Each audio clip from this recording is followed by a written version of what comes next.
chose va se passer. Alléluia. Alléluia.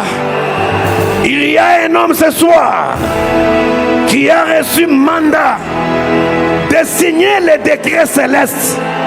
Tout ce qui a été arrêté sur toi depuis l'éternité va devenir chair de ta chair. Il a le pouvoir de changer ton ADN et te faire rentrer dans ta destinée. Cet homme-là, tu as raison d'être ici. Tu as raison de le voir. Tu as la grâce de le voir. Ce n'est pas la télévision. Ce que tu vois à la télévision là, reste à la télévision. Maintenant, c'est du live. Alléluia. Tu as besoin de voir l'homme. Et voici l'apôtre Léopold Mutombo Kalamba.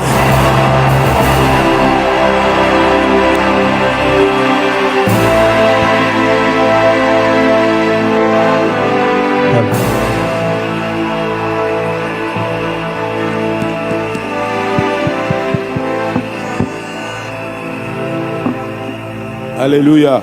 Amen. Je vous salue. Na pesibino mbote.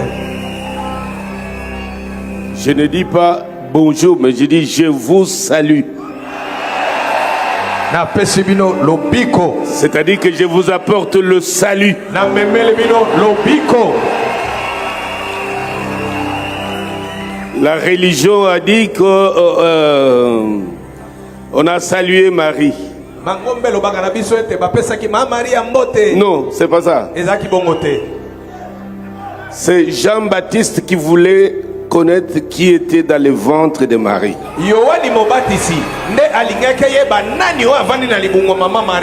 Alors, l'être qui était dans le ventre de Marie s'est révélé. A dit à Jean-Baptiste, dit, je m'appelle Salut.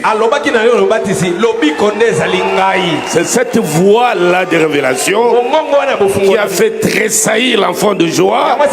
Et il a été rempli du Saint-Esprit, équipé et préparé pour introduire Jésus le moment venu. Alors je vous dis salut. Quand je dis salut, tu dis seulement amen. Ok? Je dis salut. Tu vois, les pasteurs me regardent comme ça, j'étais dans le camp militaire, me dit, papa, garde à vous. Non. Alors, Asseyono, vous êtes merveilleux. Il a commencé par une introduction rare. Il a dit, vous savez qu'il nous a été interdit à nos juifs, approcher les non-juifs,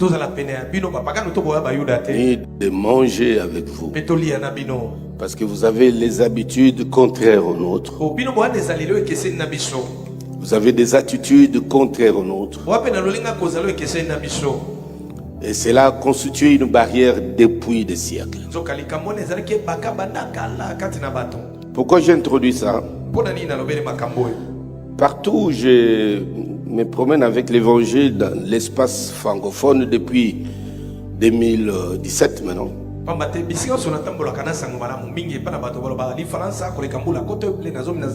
Parce que depuis un certain temps, notre espace francophone n'était plus vraiment ma priorité missionnaire.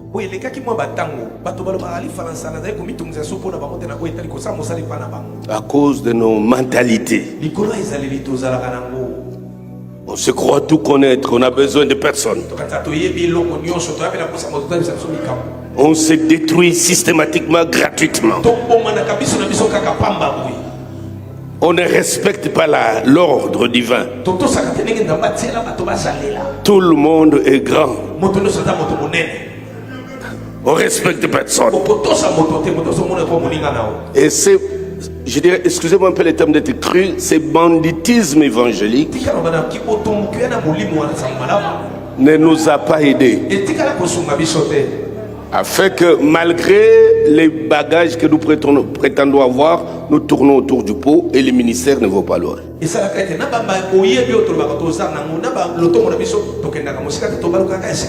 Dans nos réunions de conférences de pasteurs, c'est rare de voir les pasteurs en train de louer le Seigneur. Ils ne louent pas Dieu. Nous sommes des grands patrons. Nous acclamons pas. On intimide l'orateur du regard. Alors on va voir de quoi il sera question aujourd'hui. Un environnement impropre à l'impactation. On a beau recevoir des grands hommes planétaires, mais nous avons des mauvaises dispositions de cœur. Nos attitudes nous ont fait rater énormément de grâces. Nous sommes restés au niveau des grâces effervescentes. On veut le miracle rapidement, la percée rapide. On ne sait pas qu'en toute chose, il y a des principes, il y a aussi un processus. Il faut respecter. C'est fort de tous ces éléments que je me suis dit, bon, ce sont mes bien-aimés. Mais pour faire ce dont je suis appelé à faire avec Dieu, je ne me vois pas le faire avec eux. C'est comme ça que depuis presque 19 ans, je me suis retiré un peu, je suis sorti de notre sphère francophone. J'ai observé, pasteur Paul disait hier, je suis à mon 15e, je suis à mon 19e passeport. Et à l'heure où je vous parle, je suis rentré dans mon 20e. Je ne suis pas un touriste évangélique. Dieu a permis que je rencontre beaucoup d'hommes, beaucoup d'églises, beaucoup de systèmes de travail dans le corps de Christ, et j'ai levé une certaine option fort de ces analyses et ces expériences.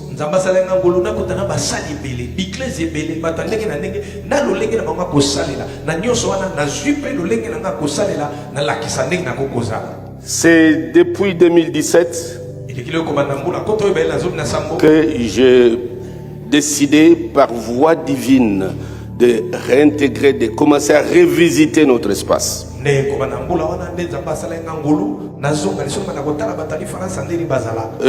tout en revenant, je sais que je marche sur les œufs.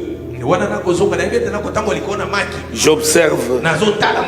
Si je vois les mêmes choses, alors vous ne me verrez plus. L'apôtre Paul l'a dit. Puisque vous jugez vous-même indigne de cette grâce, nous nous tournons vers les païens.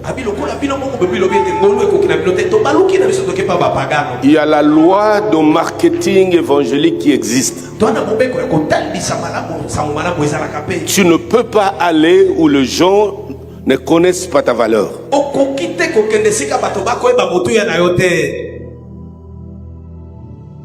Même s'ils prétendent connaître ta valeur. Mais s'ils ne t'exploitent pas selon ta valeur, c'est pas ton terrain, Michel. Jésus a dit, elle est venue chez les siens, mais les siens ne l'ont pas reçu. Mais il ne les a pas suppliés. Il ne les a pas suivis derrière.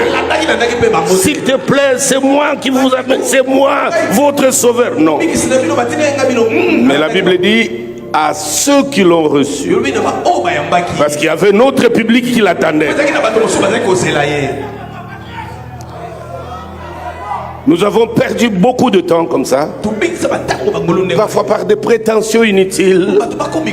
On se croit être là où Dieu ne nous a pas encore amenés. On se bloque. Alors qu'on a beaucoup encore à prendre. Le serviteur de notre espace est devenu son propre obstacle.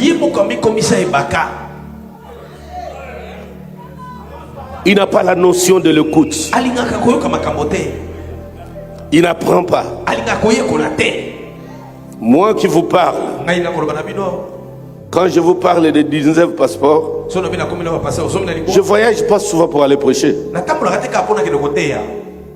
Je peux voir un programme, une conférence, un séminaire, un symposium quelque part. Quand je regarde les orateurs, je dis alors là, c'est de gros calibre.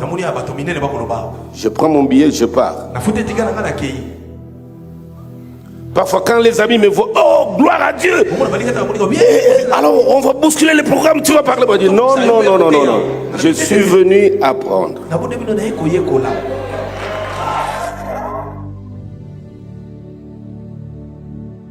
J'ai mes notes pleines de tout ce que j'apprends. Parfois, entre les deux conférences, on se retrouve autour d'une tasse de café. Je pose des questions. Pourquoi? Comment ça se fait-il que? J'écris. L'organisation peut m'inspirer. L'intervention des prédicateurs, même son introduction, peut challenger mon ministère. Et quand je rentre, je n'ai pas suivi avec l'entendement d'un chrétien, même d'un prédicateur. C'est un trésor que je récupère. Je ramène dans mon bureau. Je le retravaille.